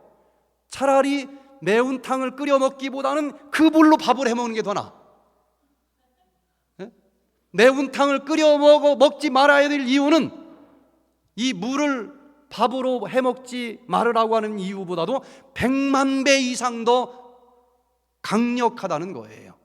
이렇게 오염된 시대에는 이 생선이 호수와 바다에 흩어져 있는 독극물, 중금속들을 다 모아가지고 내 밥상에 올려주는 그런 생선이 될 수밖에 없다는 것입니다. 그래서 미국 USA 투데이지에서 발표한 것도 보니까 이 수은이라고 하는 중금속이 1리터당 5마이크로그램까지가 허용치인데, 생선을 즐겨 먹는 사람들은 물속에 흩어져 있는 이 수은을 먹고 큰 물고기가 또 먹고 해서 모아놓은 것을 밥상에 딱 올려놓으니까 그 생선을 좀 많이 먹는 사람들은 수은이 2 내지 90마이크로그램까지 피를 뽑아보면 검사가 된다는 거예요. 그래서 많이 먹는 사람들은 이 허용치보다도 수은이 최고 18배까지 높아져 있다는 것입니다. 수은이 높으면 어떤 일이 벌어질까? 머리가 다 빠질 수도 있고요, 무력감, 두통, 이런 증상들이 온다는 거예요. 그래서 FDA에서는, 미국에서는 이렇게 이야기합니다. 일주일에 2개 이상의 참치 통조림은 위험하다. 참치 통조림 좋아하는 사람들은 한 자리에서 2개도 먹죠. 그런데 일주일에 2개 이상 먹으면 위험할 정도 수은이 들어있다는 거예요. 그리고 앞으로 아기를 낳을 임신 예정자나 현재 아이를 가지고 있는 임산부는 일주일에 360g, 그냥 보통 밥상에 나오는 정도입니다. 360g 한 토막 생선, 요것 이상을 한 번도 아니고 일주일에 이것 이상 먹으면 안 된다. 거기에 수은이 들어있고 그 수은이 탯줄을 따라서 아이 뱃속에 들어가면 뇌신경세포가 형성되는 시기에 이게 만들어지지 않고 기형아가 태어날 수도 있다는 것입니다. 이 정도라고 하면은 이제는 밥상에서 사라져야 될 시대가 되지 않았습니까? 오염 때문에 특별히 그래요. 그래서 자꾸 생선 속에 있는 오메가3 때문에 먹는다라고 얘기를 하는데, 최근에 이 2013년 7월호에 Journal of the National Cancer Institute에 발표된 연구 결과를 보니까요, 피를 뽑았습니다. 그래서 오메가3가 얼마나 높은지를 그룹별로 나눴어요. 그리고 당신은 오메가3를 뭘 먹어서 이렇게 높아졌습니까? 조사를 했습니다. 그랬더니 생선을 많이 먹어서 올라간 사람, 또 나는 생선은 입에도 안 되는데요, 아마씨도 먹고 들깨도 먹었어요. 그래서 이 오메가3를 동물성 때문이냐 식물성 때문이냐를 나눠서 연구를 했더니 생선을 먹어서 오메가3가 높은 사람들은 높으면 높을수록 전립선암이 많아져요. 71%까지 높아집니다. 그런데 아마씨나 들깨를 먹어서 혈중 오메가3가 높아진 경우는 전립선암하고 아무 관계가 없다는 거예요. 이게 정리가 안 돼서 오메가3가 전립선암을 높여준다, 상관없다, 낮아진다, 막 뒤죽박죽 한동안 혼란스러웠던 연구 결과들을 우리가 보게 됐는데, 그게 바로 이 생선 속에 있는 오메가3가 이제는 옛날 같지 않아서 이 물속에 있는 독극물을 생선이 먹으면 그 독극물은 오메가3 지방층 속에 저장이 됩니다. 그래서 오메가3 사 먹는 사람들은 딱 깨 먹어보면 무슨 냄새가 나요? 오메가3 캡슐 딱 깨면 무슨 냄새가 나요? 비린내 나죠? 그냥 생선 기름입니다, 그게. 그런데 오염된 물에서 잡아낸 생선 기름은 그 넓은 바다에서 힘들게 이 중금속들을 모아가지고 그 중에서 기름, 오메가3 기름에 저장을 해놓는다는 거예요. 그 모아놓은 거 비싸게 사 먹고 있는 겁니다. 필요 없어요. 들깨는 등푸른 생선보다도 오메가3가 44배가 더 많이 들어있습니다. 어떤 면으로 봐도 더 이상 생선을 먹을 필요가 없다는 것을 보게 됩니다. 자, 이제 네 번째, 또 미네랄을 꼭 먹어야 되겠는데, 미네랄의 보물창고는 해초류입니다. 결국은 철은 썩어도 철입니다. 마그네슘은 쪼개져도 마그네슘이에요. 결국은 돌고 돌고 돌아서 바다로 흘러갈 것이고, 이 지구에서 가장 많은 미네랄이 있는 곳은 바다입니다. 그런데 미네랄은 유기미네랄과 무기미네랄이 있어요. 그래서 이 철분이 필요하다고 해서 못을 갉아먹어서 되는 것은 아니지 않습니까? 이건 무기철분이고, 이 철분을 나무가, 식물이 빨아먹으면 그 속에 들어가서 유기미네랄로 바뀌고, 사람은 유기미네랄을 흡수할 수 있어요. 그래서 이 바닷속에 이 미네랄이 가장 많이 들어있으니까 이제 앞으로 미네랄 부족한 사람들은 저기 속초 앞바다에 오셔서 바닷물만 한 바가지씩 퍼 마시면 되겠어요. 그렇게 하면 됩니까? 그 바닷물에는 미네랄은 분명히 많지만 무기 미네랄이라 안 돼요. 그러나 그 바닷물에서 자란 다시마, 미역, 김, 톳 이런 것들은 그 바닷물 속에는 무기 미네랄을 빨아들여서 유기 미네랄로 바꿔놨기 때문에 최고의 미네랄 보물 창고는 바로 이 해초류라고 얘기를 할 수 있겠습니다. 자, 그래서 미네랄을 위해서 꼭 해초류를 먹어주면 되겠고, 마지막으로 5번째, 비타민을 꼭 먹어줘야 세로토닌이 합성이 됩니다. 그런데 비타민은 어디에 많이 들어있어요? 과일과 채소 속에 많이 들어있지 않습니까? 그래서 과일과 채소를 먹는데 비타민은 하는 일도 많고 종류도 너무 다양해서 그 중에 하나도 빼놓지 않고 먹어야 되겠는데, 양방학으로 연구하면 이게 굉장히 복잡해요. 그런데 한방으로 얘기하면은 아주 간단하게 정리가 됩니다. 한방으로는요, 이 비타민이 하는 일이 굉장히 다양하지만 색깔별로 비타민이 다르게 존재하고 그 색깔별로 우리 몸의 오장육부를 이렇게 좀 보호해준다라고 알려져 있습니다. 그래서 어떤 장기의 건강에도 이상이 없도록 골고루 이 비타민을 먹는 비결은 색깔을 보고 선택을 하면 된다는 거예요. 그래서 녹색 식품은 이 한방 쪽으로 보면은 간을 보호해주는 식품이다라고 얘기를 합니다.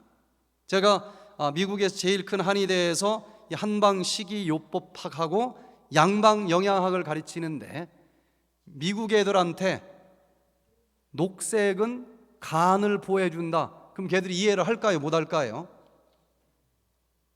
못 해요. 그게 무슨 말이냐는 거예요. 생강이 따뜻한 성질을 가지고 있다고 강의를 했더니 그 다음 주에 한 학생이 온도계하고 생강을 가지고 왔어요. 그러면서 이게 왜 따뜻한 거냐, 이게. 냉장고에서 나온 생강하고 펄펄 끓는 물에서 나온 생강 온도가 다 다를 거 아니겠어요? 그런데 동양의학에서는 그 소리가 아닙니다. 생강은 냉장고에서 나왔든 펄펄 끓는 가마솥에서 나왔든 이걸 먹으면 그 양리적인 작용에 의해서 몸이 차가워져요, 뜨거워져요? 뜨거워지기 때문에 따뜻한 음식이라고 얘기를 하는 것이고, 그런 얘기입니다. 그래서 이 녹색이 왜 간을 건강하게 해주는지를 제가 이해를 못하니까 양방으로 풀어서 설명을 해줬어요. 자, 이게 녹색이다 하는 얘기는 거기에 뭐가 많이 들어있어서 녹색일까요? 엽록소가 많이 들어있어서 녹색입니다. 그런데 엽록소라고 하는 이 영양소는 특별히 무슨 성질이 있는가 하면요, 뿌리에서 뽑아 올린 H2O 물과 공기 중에서 빨아들인 CO2라고 하는 독가스, 그리고 또 태양 에너지가 이 엽록소 공장에 찌지직 하고 들어오면은 이 엽록소의 성질은 분해 합성의 성질을 갖고 있어요. 독소가 되는 CO2에서 딱 탄소를 찢어내 가지고 뿌리에서 뽑아 올린 H2O에다가 붙여주는 합성을 합니다. 그러면 CH2O라고 하는 탄수화물이 합성이 되는 거예요. 그 지저분한 물, 독극물을 분해하고 합성해서 내 몸에서 없어서는 안 될 탄수화물로 합성해주는 성질을 가진 것이 엽록소입니다. 그 푸른색 음식을 먹으면 얘가 이제 오장육부 중에 어디 가서 좀 살면 좋을까 투어를 좀 하지 않겠습니까? 그런데 보니까 그 오장육부 중에서 간을 찾아갔더니 간이 하는 일이 무슨 일입니까? 우리 몸에 있는 독극물 분해하고 그것을 우리 몸에서 쓸모 있는 물질로 합성해주는 일을 하지 않습니까? 그래서 간을 찾아갔더니 내가 지금 분해하고 합성하는 일을 하는데 나이가 들면서 힘이 빠져서 제대로 주인 양반을 지금 보양을 하기가 어려운데 너도 나처럼 분해하고 합성하는 일을 할 수 있으니까 우리 집에 와서 나 좀 도와줘라. 다른 데 가면 쳐다도 안 보는데 이 간은 자기가 필요하다고 하니까 이 녹색 식품은 당연히 간에서 일을 하지 않겠습니까? 그래서 이 푸른색 잎사귀를 즙을 짜가지고 마시면 너무 많이 마시면 안 되지만 적당량 먹으면 간을 치료하는 데 굉장히 도움이 됩니다. 근데 어떤 사람들은 녹즙을 마시면 그것도 일종의 농축된 독소이기 때문에 간 환자들은 안 된다 이렇게 얘기를 하는데 그건 아주 잘못 알고 있는 거예요. 녹즙은 절대로 농축액이 아닙니다. 그냥 섬유질만 뺀 채소 물이지 그걸 졸이지 않았어요. 당근 하나 내지 두 개만 하면 한 잔이 나오는데 5,000년 동안 먹어도 괜찮은 그 당근이 그거 한 서너 개 먹는다고 해서 간이 망가질 정도의 무슨 농축된 에너지가 있지 않습니다. 그러나 수십 잔씩 먹을 때는 문제가 될 수 있어요. 그래서 적당량을 먹을 때는 이 간을 치료해 주는데 굉장히 도움이 된다는 것을 알게 됩니다. 또 빨간색 식품을 먹으면 한방에서는 심장을 보호해 준다라고 알려져 있어요. 왜 그럴까? 빨간색 토마토 속에는 뭐가 많이 들어있다고 그래요? 리코펜, 라이코펜이라고 하는 비타민이 많이 들어있는데 이 라이코펜이라고 하는 비타민은 특별한 성질을 가지고 있습니다. 다른 모든 비타민은 열을 받으면 파괴가 돼버려요. 힘을 못 씁니다. 그런데 이 라이코펜이라고 하는 이 비타민만큼은 열이 높아지면 높아질수록 힘을 더 쓰는 비타민의 성질을 갖고 있어요. 그래서 빨간색 식품을 먹었다는 얘기는 그 속에 라이코펜이라고 하는 비타민이 들어있다는 얘기고 이게 우리 몸에 들어갔더니 제일 우리 몸의 오장육부 중에서 열이 높은 장기가 뭘까요? 불의 장기, 계속 일을 하는 심장 아니겠습니까? 비타민 C는 그 열 받으면 다 죽지만 이 라이코펜은 거기를 들어갔더니 어이구 시원하다 그러면서 막 힘이 더 나는 거예요. 그러니 어디에 가서 둥지 틀겠습니까? 심장에 가서 둥지를 틀 수밖에 없을 거예요. 또 노란색 식품을 먹으면 한방에서는 위장을 보호해 준다라고 알려져 있습니다. 왜 노란색일까? 비타민 중에서 베타캐로틴은 노란색을 띠고 있습니다. 그래서 노란색을 띠고 있는 이 식물은 전부 다 뭐가 많이 들어있어요? 베타캐로틴이 많이 들어있습니다. 당근이나 파파야 이런 게 노란색이 많이 있지 않습니까? 그러면 양방에서 증명해 준 바로는 베타캐로틴은 무슨 일을 하느냐? 점막세포를 보호해주고 재생시켜주는 그런 일을 한다고 알려져 있어요. 그런데 우리 몸의 오장육부 중에서 위장 점막세포는 수명이 하루 내지 이틀밖에 되질 않습니다. 계속 하루 세끼 뭐가 들어오는데 그 중에 독소가 들어올 수도 있지 않겠습니까? 그럼 죽어. 한 끼 잘못 먹어서 위벽세포 죽어가지고 만약에 수명이 60년 간다 그러면 60년 동안 위장병으로 고생을 해야 되지 않겠어요? 그래서 하나님은 하루 내지 이틀 만에 다 새 걸로 바뀌어지도록 만들어 놨는데 노란색 식품을 먹으면 요 점막세포를 빨리 재생하도록 해주고 보호해주는 일을 하기 때문에 위장이 건강해질 수 있다고 하는 것입니다. 또 이제 하얀색 식품을 먹으면 폐를 건강하게 해준다라고 한방에서는 얘기를 하는데 왜 하얀색일까? 똑같은 빨주노초 파남보 가시광선이 여기 날라왔는데 100% 반사하면 무슨 색으로 보여요? 흰색으로 보이고 100% 흡수하면 무슨 색입니까? 검정색이에요. 즉 하얀색이라는 얘기는 반사하는 성질을 가지고 있다는 거예요. 그런데 이렇게 날씨가 좀 쌀쌀해지면은 나쁜 균들이 여기 기관지로 들어오죠. 감기균이 딱 들어왔는데 경험적으로 볼 때 야 이거 감기가 들어오네. 그러면 막 들어오려고 할 때는 밀어내면 되지 않겠습니까? 실질적으로도 들어오려고 하는데 밀어내는 힘이 강했을 때는 그냥 나가는 경우가 많지 않겠어요? 그래서 하얀색 식품을 먹으면 이 폐에서 나쁜 기운이 들어올 때마다 못 들어오게 밀어내는 성질을 갖고 있기 때문에 폐에서 좀 도와달라고 그래요. 그래서 감기가 막 들어오려고 할 때에 하얀색 도라지를 삶아서 먹든지, 특별히 하얀색 배를 삶아서 먹으면은 웬만하면 초기 감기는 떨어지는 경우도 많이 있고, 여기서 가래가 껴가지고 나가지도 않고 목소리가 좀 이상하게 나올 때, 쉰 목소리가 나올 때, 옛날에 광고 많이 했죠. 이 소리도 아닙니다. 무슨 뭐 광고예요? 용각산. 그러면 여기 가래가 싹 녹아 없어지지 않습니까? 그 용각산의 주 재료가 길경, 바로 도라지입니다. 하얀색 도라지를 먹으면 여기 기관지 쪽을 건강하게 해주는 효과가 있는 거예요. 자, 이 하얀색 식품 속에는 암토크산틴이라고 하는 항산화제가 들어있어서 이게 반사하는 그런 항산화력을 가지고 있어서 폐를 건강하게 해주고요. 검정색 식품을 먹으면 한방에서는 신장을 보호해 준다라고 알려져 있습니다. 검정색은 흡수하는 성질을 가지고 있어요.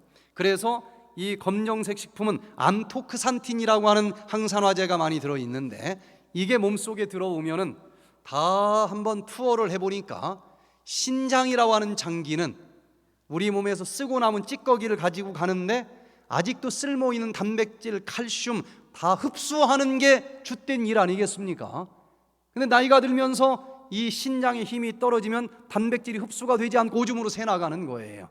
그래서 야, 내가 요즘 힘이 좀 빠지는데 너도 흡수하는 에너지를 가지고 있으니까 검정색, 너는 신장에 와서 좀 도와달라. 그래서 이 검정색은 신장을 보호해주는 색으로 알려져 있습니다. 그래서 이제 제가 마지막 마무리를 지으면서 영적으로 육적으로 세로토닌이 나오면서 정말 평안하고 행복한 삶을 살기를 원하면은 5대 영양소를 짝을 져서 먹어야 되겠다. 그 중에서 제일 부족한 부분이 무엇인지를 잘 살펴보고 그 부분이 비지 않도록 한 수저를 먹어도 5대 영양소별로 식단을 짜야 되는데 어려울 것 없습니다. 딱 보니까 탄수화물은 있어야 되겠죠. 근데 탄수화물은 뭘로 먹어주면 돼요? 탄수화물은 곡식 속에 많이 들어있는 거예요. 그래서 곡식 중에 쌀이든 보리든 밀이든 하나가 나오면 돼.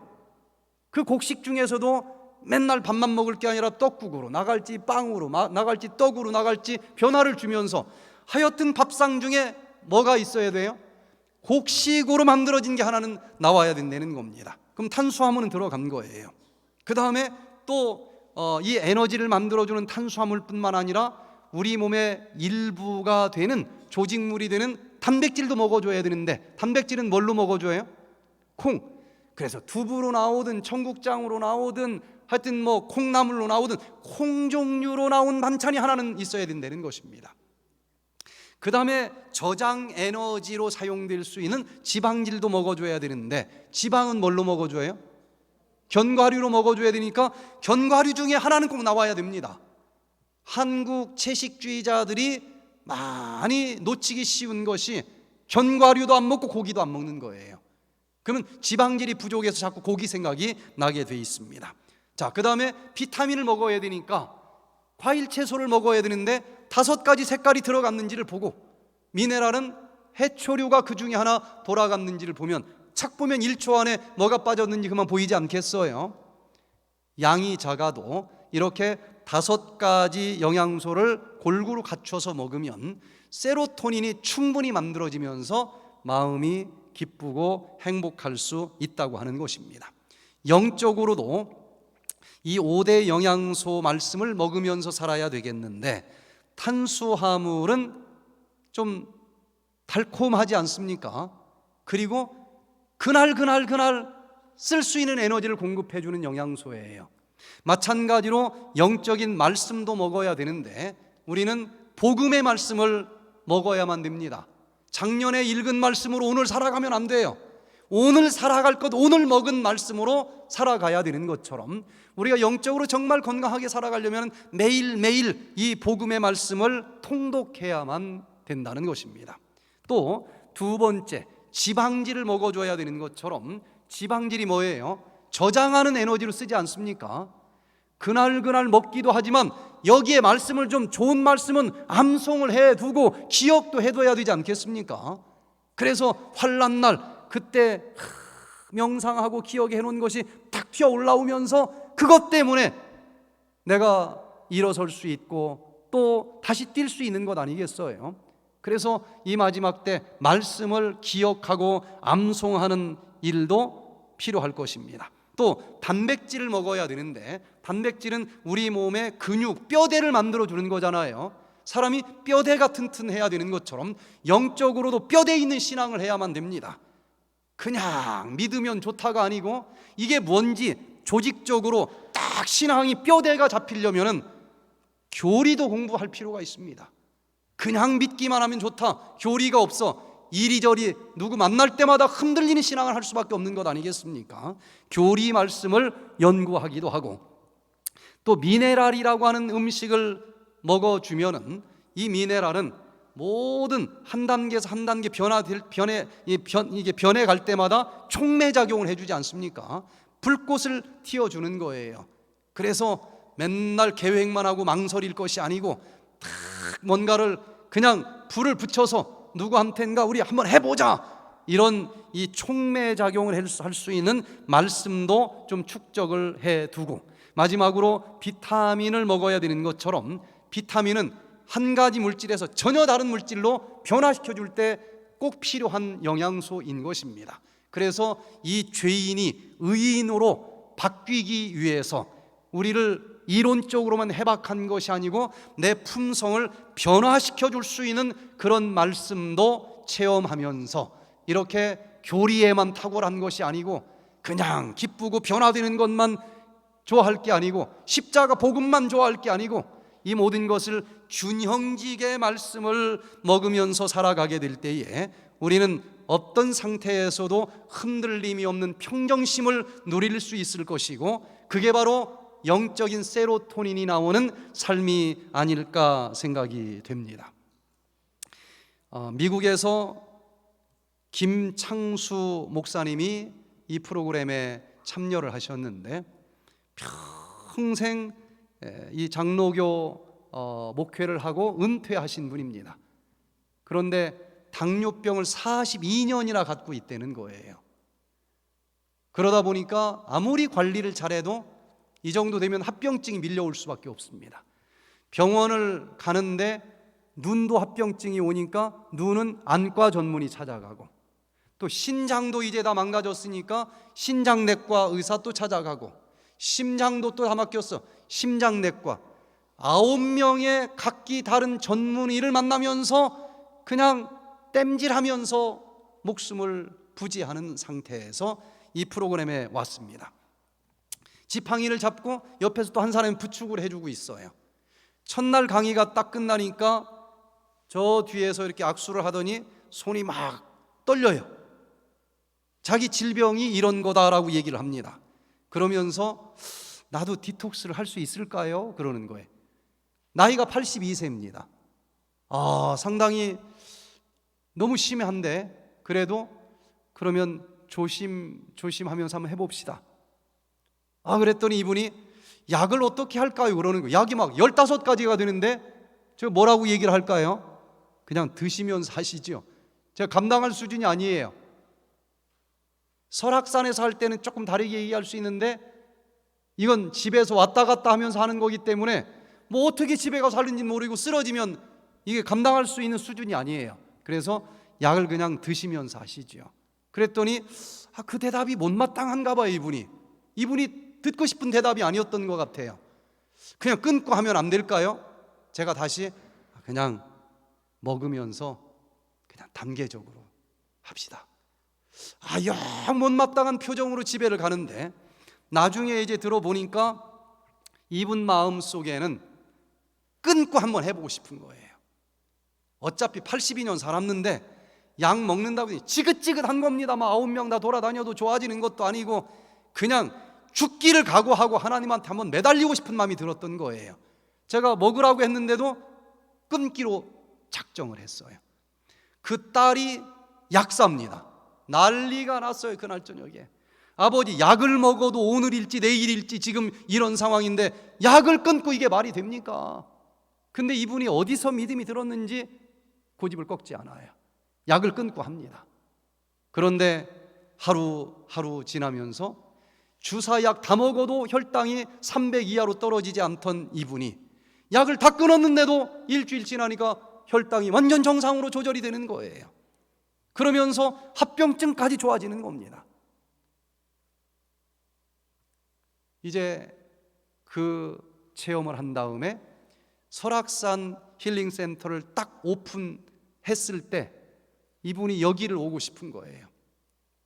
그래서 그 약사 딸이 그 아버지가 대충 했는데도 얼마나 좋아진 것인지를 봐서 아버지, 어머니, 제가 비행기 싹 다 대드리고 한 달치 입원료도 다 대드릴 테니까 내가 배우고 싶은데 난 바빠서 못 가지만 아버지, 어머니 가서 한 달 동안 잘 배우고 나한테 좀 가르쳐 주세요. 막 딸이 떠밀어 가지고 왔어요. 한 달 동안 이분이 이 백투에덴을 배우고 실천을 하고 또 온 김에 이 육적인 백투에덴뿐만 아니라 영적인 백투에덴도 했습니다. 육적인 단백질 얘기하면 영적인 단백질, 이런 식으로 쭉 한 달을 했더니 자기 이런 하나님 믿어야 되겠다. 그래서 이분이 부부가 침례를 달라고 그래서 침례를 줬습니다. 여러분, 이 영적으로 육적으로 온전한 이 말씀을 먹고 실천할 때에 육신도 평안할 뿐만 아니라 마음도 평안하지 않겠습니까? 그래서 우리가 영육의 평안과 행복을 누리면서 우리가 살아가시고 주님이 오시는 그날까지 항상 건강하고 행복하게 살아갈 수 있기를 간절히 바라면서 오늘 말씀을 마치겠습니다. 기도하겠습니다. 사랑이 많으신 아버지 하나님, 피곤한 오후 시간이었지만 우리에게 건강과 행복을 위한 말씀들을 같이 나눌 수 있도록 은혜 주신 것 인해서 감사를 드립니다. 주님, 우리가 하루를 살아도 주님께서 말씀하시는 대로 먹고 마시고 활동하면서 살아갈 수 있도록 축복해 주시옵소서. 그렇게 살아가는 것이 최고로 건강하고 행복해질 수 있는 비결임을 깨닫고 이 놀라운 기별을 아직도 모르고 살아가는 수많은 사람들에게 힘써 전하면서 살 수 있도록 도와주시옵소서. 그리하여 주님께서 구름 타고 이 땅에 다시 오시는 그날, 아멘, 주 예수여 어서 오시옵소서. 두 손 들고 온전히 건강한 몸으로 행복이 넘치는 마음으로 주님 영접할 수 있도록 축복해 주시옵기를 우리 구주 예수 그리스도의 이름으로 간절히 기도드리옵나이다. 아멘.